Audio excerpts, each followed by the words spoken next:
Hi అండి, welcome to my channel. కొద్ది రోజుల్లో మనం కొత్త సంవత్సరంలోకి అయితే ప్రవేశిస్తున్నామండి. 2025 సంవత్సరంలో మంచి చెడులు అన్నీ తెలుసుకుంటున్నప్పుడు గ్రహణాల గురించి కూడా తెలుసుకోవాలి కదండి. అయితే ఈ 2025 సంవత్సరంలో మనకి ఎన్ని సూర్యగ్రహణాలు ఏర్పడుతున్నాయి, ఎన్ని చంద్రగ్రహణాలు ఏర్పడుతున్నాయి, ఇవి భారతదేశంలో కనిపిస్తున్నాయా లేదా, ఏ నెలలో ఈ గ్రహణాలు అనేది ఉంటున్నాయి, గర్భిణీ స్త్రీలు ఈ నియమాలు అనేది పాటించాలా లేదా అనే అన్ని విషయాలు నేను ఈ వీడియోలో తెలియజేస్తాండి. ఇంకా గ్రహణం యొక్క పట్టు విడుపు సమయం ఏమిటి అనే విషయాలు కూడా నేను ఈ వీడియోలో తెలియజేసండి. ఈ వీడియోని ఎక్కడ స్కిప్ చేయకుండా చివరి దాకా చూడండి. పూర్తి ఇన్ఫర్మేషన్ అనేది మీకు ఈ వీడియోలో అయితే ఉంటుంది. సూర్యకాంతి భూమికి చేరకుండా చంద్రుడు పూర్తిగా కప్పబడినప్పుడు సంపూర్ణ సూర్యగ్రహణం ఏర్పడుతుంది. ఈ దృగ్విషయాన్ని సంపూర్ణ సూర్యగ్రహణం అని కూడా అంటాము. సూర్యుడు భూమికి రాకుండా చంద్రుడు పాక్షికంగా అడ్డుపడినప్పుడు పాక్షిక సూర్యగ్రహణం అనేది ఏర్పడుతుందండి. ఈ సందర్భంలో సూర్యుడు పాక్షికంగా అస్పష్టంగా కనిపిస్తాడు. దీనికి పాక్షిక సూర్యగ్రహణం అంటారు. అదేవిధంగా భూమి చంద్రుడిని పూర్తిగా కప్పినప్పుడు సంపూర్ణ చంద్రగ్రహణం సంభవిస్తుంది. సంపూర్ణ చంద్రగ్రహణం సమయంలో చంద్రుడు సాధారణంగా ఎరుపు రంగులో ఉంటాడు. దీన్నే బ్లడ్ మూన్ అని పిలుస్తామండి. చంద్రునిలో కొంత భాగం మాత్రమే భూమి నీడలో మరుగున పడినప్పుడు పాక్షిక చంద్రగ్రహణం అనేది ఏర్పడుతుంది. అయితే మనకి ఈ 2025 సంవత్సరంలో 2 సూర్యగ్రహణాలు 2 చంద్రగ్రహణాలు అనేది ఏర్పడుతున్నాయండి. మనకి 2 సూర్యగ్రహణాలు, 1 చంద్రగ్రహణం అయితే భారతదేశంలో కనిపించదు. 1 చంద్రగ్రహణం అయితే మన భారతదేశంలో కనిపిస్తుందండి. అయితే ఇప్పుడు ఏ దేశాల్లో ఈ సూర్యగ్రహణం ఉంటుంది, ఇంకా ఏ తేదీల్లో వచ్చిందో ఈ సూర్యగ్రహణాలు చంద్రగ్రహణాలు అనే విషయాలు నేను ఇప్పుడే తెలియజేసండి. ముందుగా చంద్రగ్రహణం ఏ నెలలో వచ్చింది, పట్టు విడుపు సమయాలు ఏంటిది, ఇది భారతదేశంలో కనిపిస్తుందా లేదా అనే విషయాలు నేను ఇప్పుడైతే తెలియజేస్తానండి. మనకి 2025 సంవత్సరంలో మొదటి చంద్రగ్రహణం వచ్చి మార్చి 14వ తేదీన శుక్లపక్షంలో వచ్చే పౌర్ణమి రోజున ఏర్పడుతుందండి.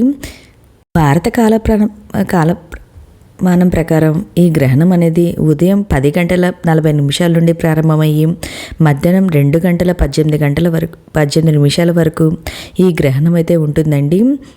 కాల వ్యవధి వచ్చి 3:38 పాటు ఈ చంద్రగ్రహణం అయితే ఉంటుందండి. మొదటి చంద్రగ్రహణం మార్చి 14న ఏర్పడబోతుంది. ఈ గ్రహణం ఏ ప్రాంతాల్లో కనిపిస్తుందంటే ఆస్ట్రేలియాలోని చాలా భాగం, యూరోప్లోని అనేక ప్రాంతాల్లో, ఆఫ్రికా, ఉత్తర దక్షిణ అమెరికా, పసిఫిక్ అట్లాంటిక్, ఆర్కిటిక్ మహాసముద్రము, తూర్పు ఆసియా ప్రాంతాల్లో కనిపిస్తుందండి ఈ చంద్రగ్రహణం అనేది. భారతదేశంలో అయితే ఈ చంద్రగ్రహణం అయితే కనిపించదు. అండ్ మీకు కనిపించదు కనుక మనం ఈ గ్రహణ నియమాలు అనేది పాటించిన అవసరం లేదండి. గర్భిణీ స్త్రీలు కూడా ఈ నియమాలు అయితే పాటించిన అవసరం లేదు. ఎందుకంటే మన భారతదేశంలో అనేది ఈ గ్రహణం అయితే కనిపించదు కనుక మనం ఈ గ్రహణ నియమాలు అయితే పాటించిన అవసరం లేదు. ఇప్పుడు 2వ చంద్రగ్రహణం ఎప్పుడు ఏర్పడబోతుందో నేను ఇప్పుడే తెలియజేస్తానండి.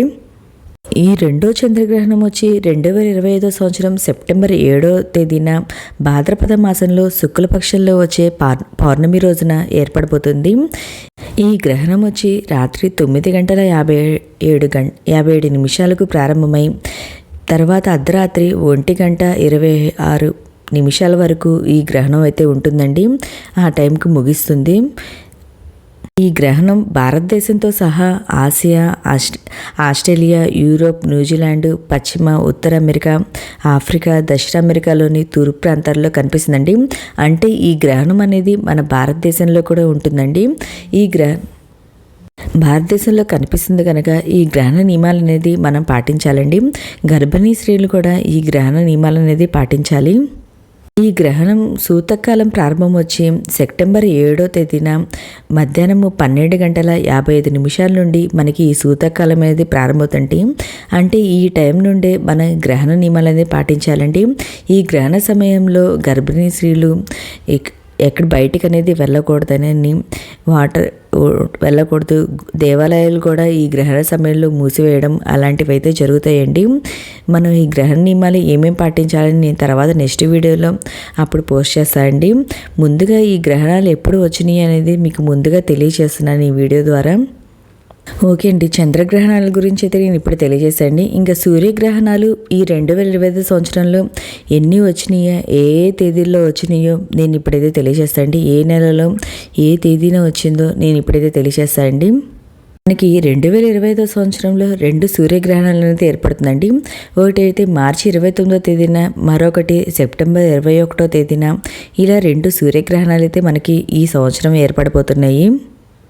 మొదటి సూర్యగ్రహణం వచ్చి 2025 సంవత్సరం మార్చి 29న భారత కాలమానం ప్రకారం ఉదయం 8:50 నుండి మధ్యాహ్నం 12:43 వరకు ఈ గ్రహణం అయితే ఉంటుందండి. ఇది పాక్షికంగానే ఉంటుంది. అంటే మన భారతదేశంలో ఈ గ్రహణం అనేది కనిపించదు. మన భారతదేశంలో ఈ గ్రహణం కనిపించదు. ఇంకా ఏ ఏ ప్రాంతాల్లో ఈ గ్రహణం కనిపిస్తుందంటే యూరోపు, ఆసియా, ఆఫ్రికా, ఉత్తర అమెరికా, దక్షిణ అమెరికా, అట్లాంటిక్ మహాసముద్రము, ఆర్కిటిక్ మహాసముద్రంలో ఈ గ్రహణ ప్రభావం అయితే ఉంటుందండి. మన భారతదేశంలో అయితే ఈ గ్రహణ ప్రభావం అయితే ఉండదు.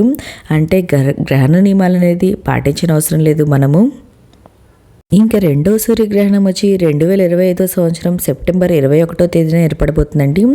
ఈ ఏర్పడే సూర్యగ్రహణం కూడా పాక్షిక సూర్యగ్రహణమేనండి. ఇది కూడా మన భారతదేశంలో కనిపించదు. ఈ గ్రహణం ఉదయం 5:29 నుండి ప్రారంభమయ్యి 9:53 వరకు ఈ గ్రహణ సమయం అయితే ఉంటుందండి. అంటే మనకి ఈ గ్రహణం అనేది భారతదేశంలో కనిపించదు, పాక్షికంగానే ఉంటుంది. కాబట్టి ఈ గ్రహణం అనేది మన నియమాలు పాటించిన అవసరం లేదు. గర్భిణీ స్త్రీలు కూడా ఎటువంటి నియమాలు అయితే పాటించిన అవసరం లేదండి ఈ గ్రహణ సమయంలో. ఇంకా ఏ ఏ ప్రాంతాల్లో ఈ సూర్యగ్రహణం అనేది కనిపిస్తుందంటే ఆస్ట్రేలియా, అంటార్కిటికా, పసిఫిక్ మహాసముద్రము, అట్లాంటిక్ మహాసముద్రంలో ఈ గ్రహణం అయితే కనిపిస్తుందండి. ఓకే అండి. ఈ 2025 సంవత్సరంలో మనకి ఎన్ని సూర్యగ్రహణాలు ఏర్పడుతున్నాయి, ఎన్ని చంద్రగ్రహణాలు ఏర్పడుతున్నాయి అనే విషయాలు నేను ఈ వీడియోలో తెలియజేశాను అండి. మీకు ఇంకా ఏమైనా సందేహాలు ఉంటే నా కామెంట్ బాక్స్లో కామెంట్ పెట్టండి. ప్రతి ఒక్కరికైతే రిప్లై అనేది ఇస్తాను. మనకి ఒక చంద్రగ్రహణం అయితే కనిపిస్తుంది కాబట్టి మనం ఈ గ్రహణ నియమాలు అయితే పాటించాలండి. ఈ గ్రహణ సమయంలో మనకి దేవాలయాలన్నీ మూసివేసి ఉంటాయి. గ్రహణం అయిపోయిన తర్వాత మళ్ళీ తెరిచి శుభ్రం చేసుకొని అప్పుడు దేవాలయాలని అయితే ఓపెన్ చేస్తారండి. మనం ఇంట్లో కూడా ఈ గ్రహణ నియమాలు అనేది పాటించాలి. గర్భిణీ స్త్రీలు కూడా ఈ గ్రహణ నియమాలు అనేది పాటించాలండి ఈ చంద్రగ్రహణ టైంలో. ఇంకా మీకు ఈ వీడియో నచ్చినట్లయితే లైక్ చేయండి. మీ ఫ్రెండ్స్ అండ్ ఫ్యామిలీ మెంబర్కి ఈ విషయాన్ని షేర్ చేయండి. Thank you for watching.